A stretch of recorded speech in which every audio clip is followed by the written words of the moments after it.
Pahupay ng tensyon sa West Philippine Sea. Yan po ang bagong direktiba ni Pangulong Bongbong Marcos sa Armed Forces of the Philippines. Sa kabila nito, hindi naman daw hahayaan ng AFP na mabuli ulit tayo ng China habang dinidepensahan ang ating teritoryo. Nasa frontline na balitang yan si Brian Castillo. Nagkukumpulan na naman ang mga barko ng China Coast Guard at Chinese militia sa Ayungin Shoal at Sabina Shoal sa West Philippine Sea. Base yan sa satellite image na nilabas ng maritime security expert na si Ray Powell.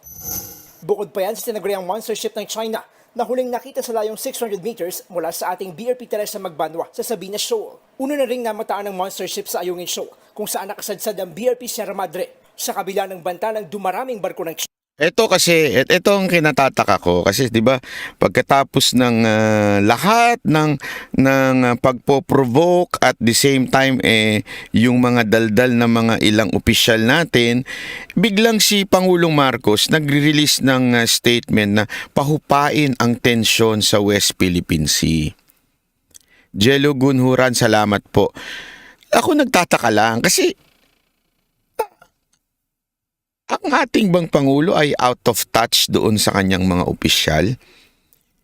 O delayed telecast lang sa bahay nila? Naintindihan niyo ibig ko sabihin? Kasi pagkatapos, paulit-ulit si Tariela, ang ingay, putak ng putak yung bibig to si Tariela. Mayat maya nagbibigay ng mga statement na iba-iba. Yung mismo ng statement Tariela, iba yung Coast Guard siya, pero iba yung statement ng spokesperson ng Coast Guard. So, nalilito nagugulo yung mga negosasyon, nagugulo yung pananaw ng China sa atin, hindi tuloy alam kung saan ba talaga tayo, ano ba talaga ang gagawin natin. Hindi ba talaga nila alam kung kaaway tayo o hindi tayo kaaway? Kasi iba-iba yung ginagawa ng ating Coast Guard. Tapos papupuntahin yung media, papupuntahin yung sino ba to? Atin ito, 'di ba? Yung akbayan ba 'yun? Party list na 'yan. Papupuntahin, ipoprovoke. Lahat ginawa na. And it took them how many months nilang ginawa 'yun? Diba? Ilang beses nilang ginawa yung paulit-ulit. Tapos biglang magsasalita ngayon, etong si Pangulong Marcos at sasabihin niyang, wait, pahupain natin. Ano to, delayed? Ako nagtatanong lang ako delayed ba? Delayed ba yung dating sa kanya nung mga balita? Bakit it took him a lot of time bago mag-react dito? As a matter of fact, marami na nga humihingi ng statement niya. Kasi bakit po kanyo? Bakit ba kailangan yung statement niya? Because remember, ang architect ng foreign policy, walang iba kung hindi presidente dapat. At kung meron mang uutusan ng presidente, hindi nga Coast Guard DFA.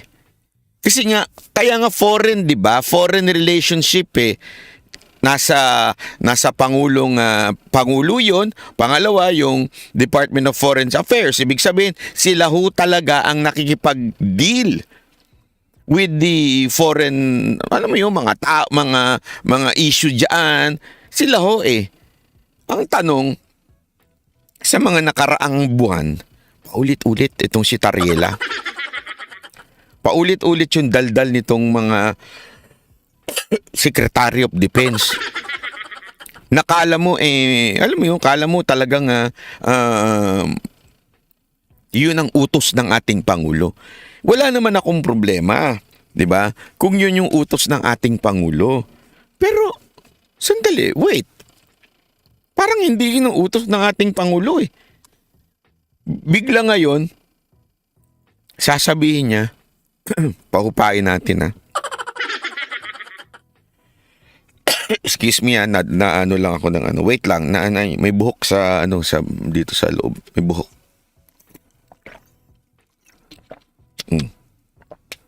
Hindi ba ho? Doon ka magtataka bakit delayed po sila. Delayed po siya mag-react. Yung bang mga pinagsasabi nitong si Gibo at saka to si Tariela ay hindi naaayon sa kanyang polisiya? at para atang hindi niya alam? Hindi ba nila ini-inform ang presidente o ina-advise o sinasabihan o ino-orient siya sa mga nangyayari? Kung kailan para ang hirap ng bawiin, tsaka bumabawi? Yun ho yung unang option eh. Or, pangalawang option, eto baka. Pangalawang option, baka naman. Okay? Baka naman, hindi siya nai-inform. Malamang na-inform siya. Kaya lang, nung humihingi na sila ng tulong sa Amerika, biglang ang Amerika ay tinanggihan sila. Dalawang option lang yan. The president is not doing his job by alam mo yun, by knowing kung ano yung ginagawa ng kanyang mga gabinete, ng mga tauhan niya, o he was not informed, or baka naman nagsisisi na kayo sa pinagagawa ninyo dahil hindi na kayo tinutulungan ng Amerika.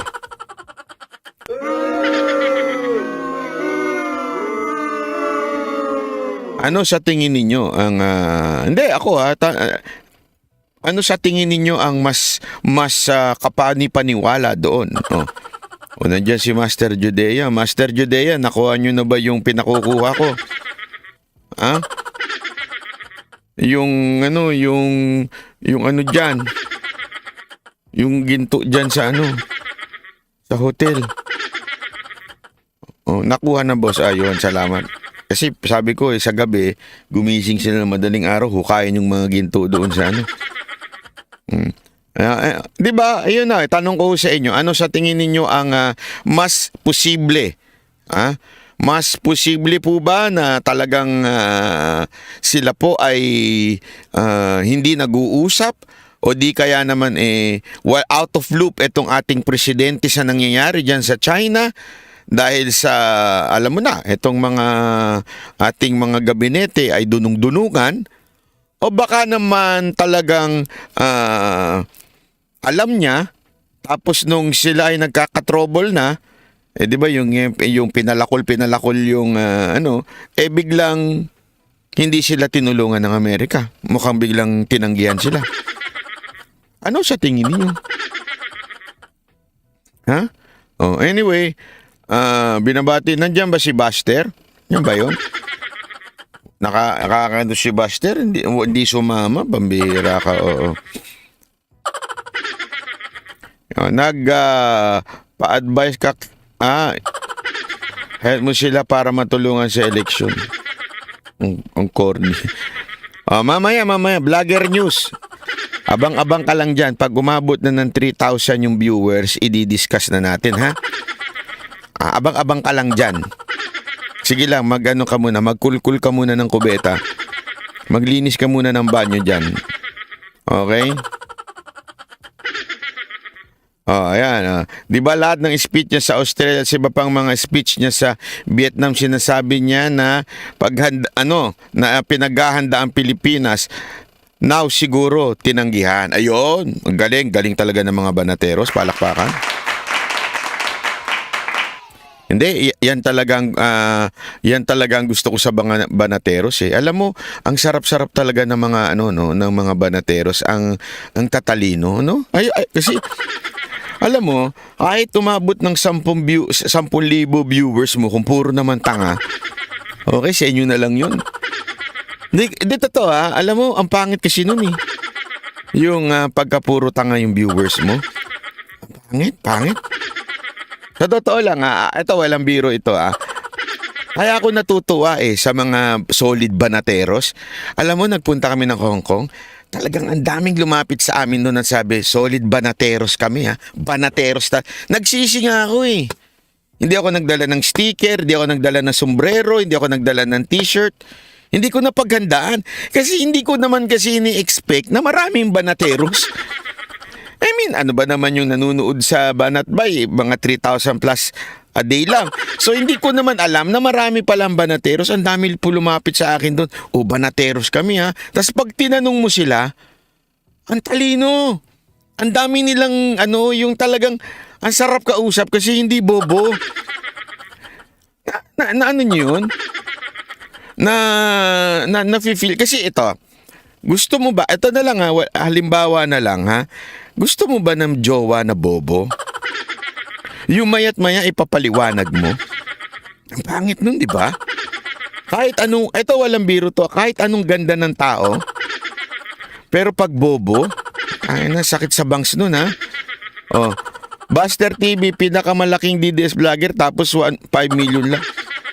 Buster TV pagpasensyahan nyo na. Inabot ko na kay Boss Dada yung 1M, hati-hati na lang kayo dun. Ha? Buster TV, may inabot ako kay Boss Dada, 1M. Sabi ko, paghatian nyo na lang. Akit yung 4 na milyon. Sabi nito isa, pogi nga, tanga naman.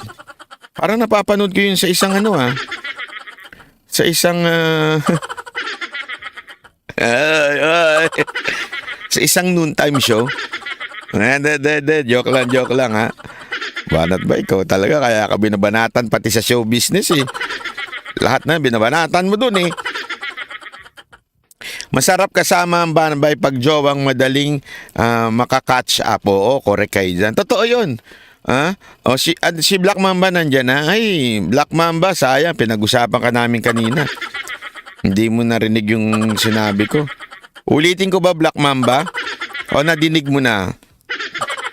Hindi, alam mo si Black Mamba, niyaya namin yan, sabi namin, inayaya namin uminom yan. Kasi, ano sinabi mo? Hindi, niyaya ka namin inanim ni Jojo. Parang ayaw ka isama ni Jojo, parang inaangking ka niya. Sabi na, wag na parang may ganun ako nararamdaman. Sabi ko, porket nag-i-sponsor lang ito si Black Mamba ng hotel Hindi, pero hindi si Jojo yung in-sponsoran niya ng hotel. Para lang sa kaalaman nyo. Dapat nga mag-i-extend ako dyan eh. Kasi si Coach Oli tsaka yung family ko tsaka si Master Jude nag-extend sa Hong Kong. Bukas pa sila uuwi. Oo. Sabi ko, magpa-sponsor kaya ako kay Black Mamba kasi balita ako nag-i-sponsor daw ng vlogger yan eh.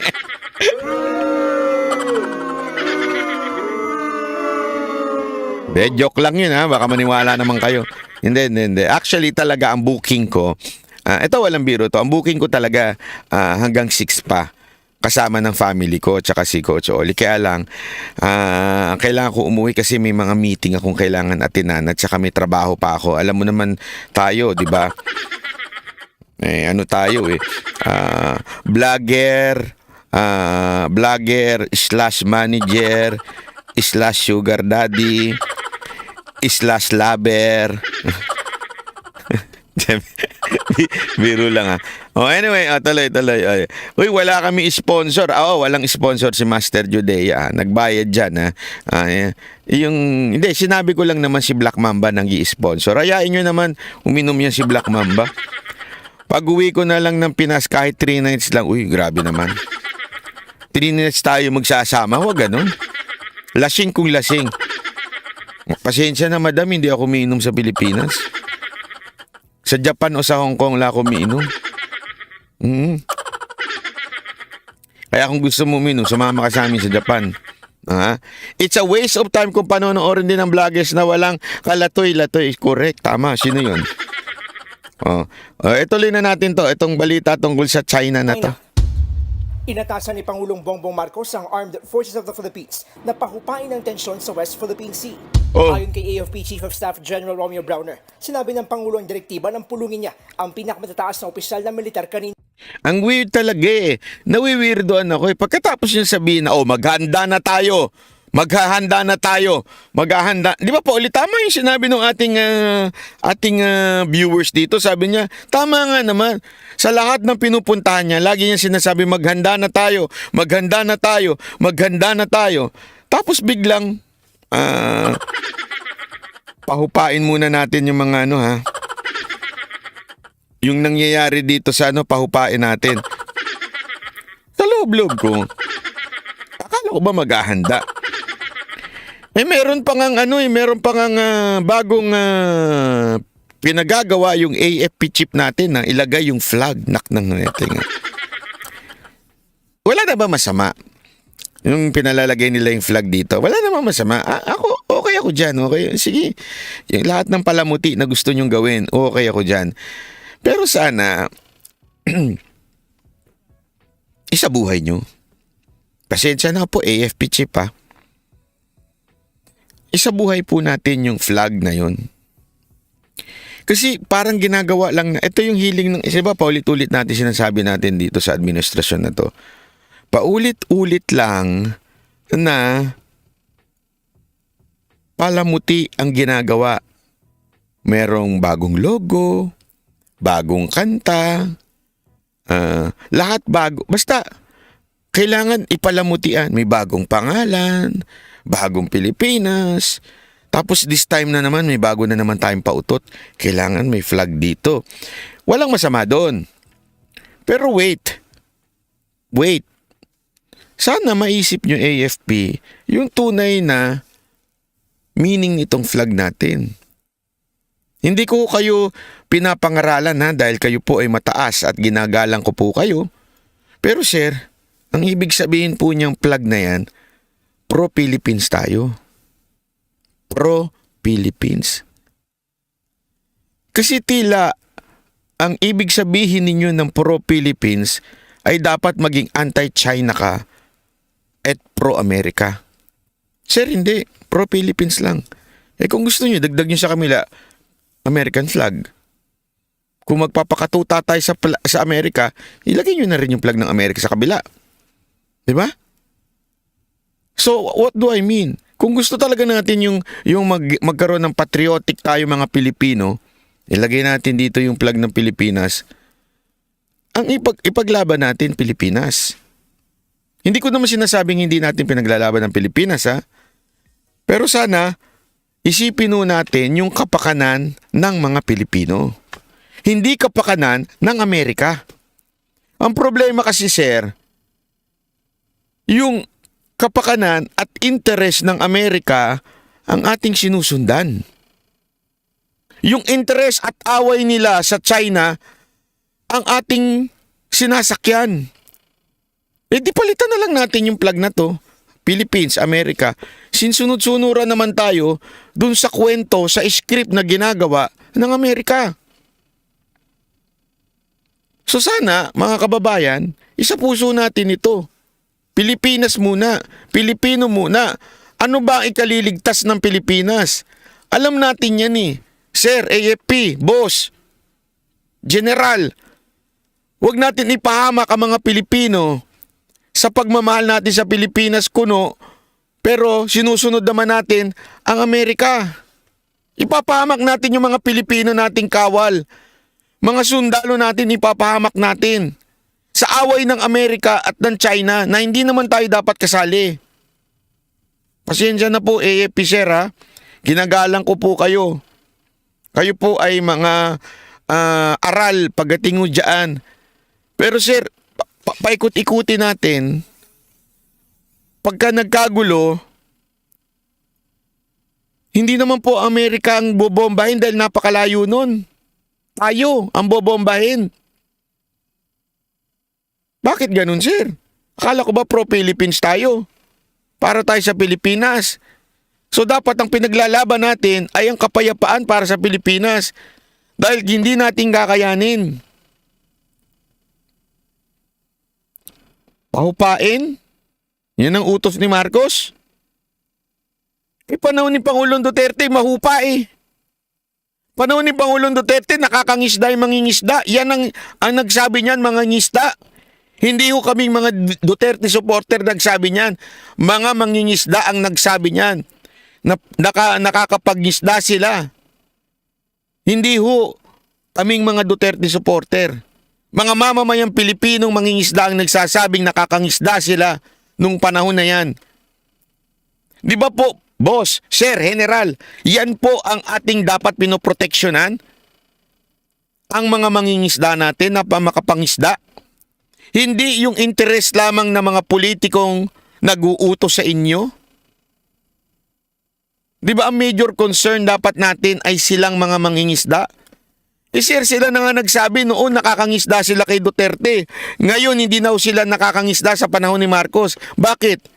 Dahil sa lahat na ginagawa ninyong operasyon na nakatelebisyon, sa pagpayag ninyo na puntahan niya ng mga party list. Mantakin nyo, sir, ha? When you say party list ang pumunta dyan, ibig sabihin, sir, namumuliti ka.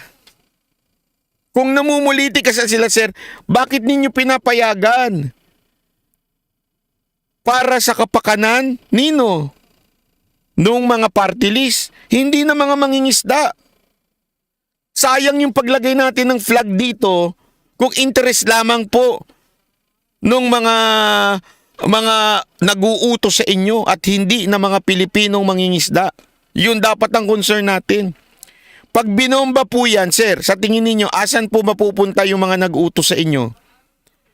Baka biglang pumunta ng Amerika yun, iwan na naman tayo. Tapos sino magsasacrifice? Sino mamamatay? Sino bobombahin? Yung mga naandyan sa lugar na yan. Yung nasa island na yan. Oh, tapos sasabihin natin pro-Philippines tayo. Sir, ako po ay hindi ho nambabastos o bumabanat sa inyo. Ako po'y nakikiusap. Nakikiusap na sana naman po ay unahin natin ang mga ordinaryong Pilipino. Hindi ang mga politiko. Sir, naintindihan ko may boss kayo, ang ating presidente. Pero sir, after 6 years wala na yan eh. Baka nga hindi pa tumangal yan, depende ho sa kanya. Pero yung mga kababayan nating nangingisda, dekada na silang nandyan. At pagbaba ng ating presidente, nandyan pa rin sila. Sila ang apektado ng mga desisyon na gagawin ninyo. Lahat ng desisyon na gagawin ninyo ang apektado yung mga ordinary mangingisda dyan. Sana ho sila ang pinakikinggan ninyo. Di ba po? Yun lang. Ilang araw lang din yan matapos ang pagpupulong ng mga opisyal ng Pilipinas sa China. Batid naman daw ng Pangulo ang hirap ng mga sundalo sa pagdepensa ng ating teritoryo at ang pagpipigil nila kahit gusto na nilang lumaban. Tulad na lang na nangyari noong June 17 sa Ayungin Shoal kung saan tinutukan ng patalim, ninakawan ng armas, at may sundalo rin tayong naputulan ng daliri. Sa kabila sa AFP. Paulit-ulit na naman yung commercial na yan, Para talagang commercial na yan eh. Commercial na yan eh. Anti-China commercial. Tuloy natin. Hindi sila papayag na mabuli ulit tayo ng China sa mga susunod na resupply mission. We will apply the same level of force that would allow us to defend ourselves. For instance, kung gumamit po siya ng kutsilyo, gagamit rin tayo ng kutsilyo. No? Hindi po yung lalabis. Nung sinabi kong lalaban tayo, ang ibig ko sabihin po doon ay hindi natin haayaan na basta na lang ibuli tayo ng ganon. No? Ayon naman sa AFP, hindi pwedeng palampas. Ayun. So this time, natuto na sila. Pag tinaga daw sila, tatagain na lang din nila. Parang ganon, di ba? Natatawa kasi ako dahil ngayon nyo lang na-realize yun. May may daladala kayong mga baril nun. Di ba? May mga daladala kayong ano. At saka sabi nga ni Diego Latigo, pwede naman C-130 ang gamitin o chopper, di ba? Para mag-resupply, para walang aberya doon sa dagat. O bakit naman this time? Talagang paulit-ulit pa rin. Alam na nga natin, kasi ito. AFP Chief, gumagalang po ako sa inyo ha. Pero ito na lamang po. Here we are again threatening them. Threatening them in a way. Baka sabihin ng iba, hindi naman threatening yan. We're just being defensive sa mga gagawin ng China. Sandali. Tandaan natin, before we talk, kailangan alam na natin kung ano yung magiging resulta. Ganito, tanong ko sa inyo. Tanong ko sa inyo mga kababayan. Spencer, good evening ha. Uy, magaling ka na ba? Pagaling ka ha. Ito na lang ha, mga kababayan. Kung sakasakaling sinabi niya yan, narinig na media yan ng China, sa tingin niyo hindi sila nakatiktik dito? Siyempre nakatiktik. Kasi sinasabi natin palagi sa media eh. Ang hilig natin magsalita sa media. Yung bagang move natin, sinasabi natin. Diba? Paulit-ulit na lang to eh.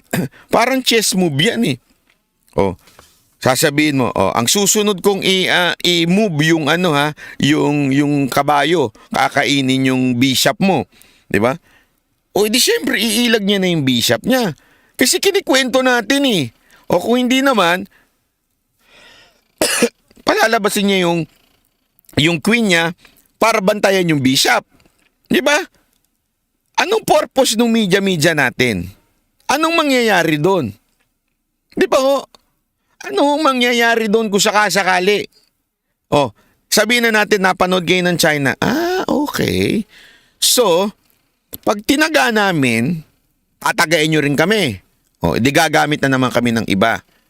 So, napaghandaan nila ngayon. Ang tanong ko sa inyo, Chief, General, Boss, Master, kung sakaling ginawa sa atin yun, tinaga tayo, tinaga natin sila, tapos may ginawa sila, handa ho ba kayo?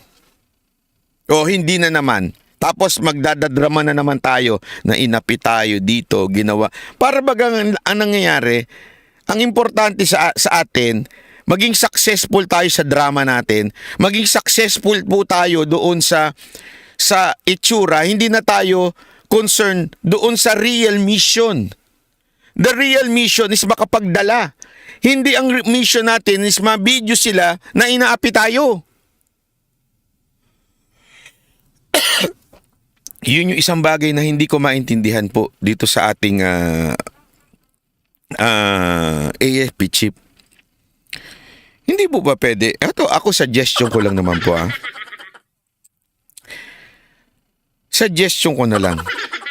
Pwede ba bawas-bawasan natin ng pamidya? Kung gagawa tayo ng mga move natin, pwede ba, can we do it silently? Para hindi nakakapag-prepare yung kalaban, at the same time yung solusyon na magagawa natin. Hindi kasi ang solusyon, sige, an eye for an eye, tooth for a tooth. Sige, ang mangyari. Kung sabihin nila, okay, hindi na pala sa inyo pwede taga, baril na lang. Kaya nagbabaril, halimbawa lang.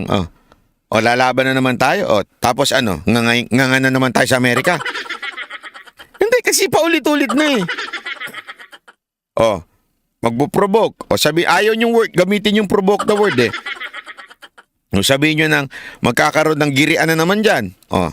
Tapos tatakbo na naman tayo kay Uncle Sam, tapos nganga na naman sila.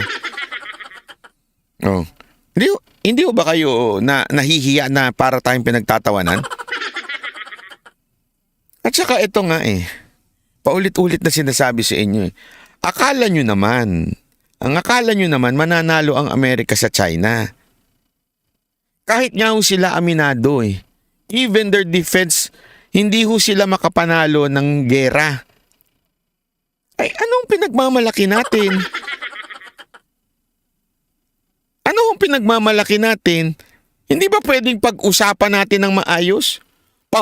Ito kabilin-bilinan lang ng ating Pangulo pahupain ng tensyon. Yung AFP chief natin, sagot? Pag kami taga sila, tatagayin din namin. Alin doon ang pahupain? Hindi sagot kay sir. Sang party doon, yung makakamit mo yung goal ng ating Pangulo na pahupain. Akala ko ba pahupain? Pero ang ilalabas natin sa video at lalabas natin sa media, pag ginamitan tayo ng itak-itakin natin. Akala ko ba pahupain? Kung gusto pala natin pahupain, ako Mr. President, gayahin mo yung ginawa ni Pangulong Duterte if you are humble enough to admit na magaling yung ginawa niya. Gayahin nyo yung ginawa ng ating Pangulong Duterte. Sinabihan yung iba, tumahimik kayo, ako lang magsasalita. Kasi yung problema, kaya nagkakagulo, ang dami nagsasalita.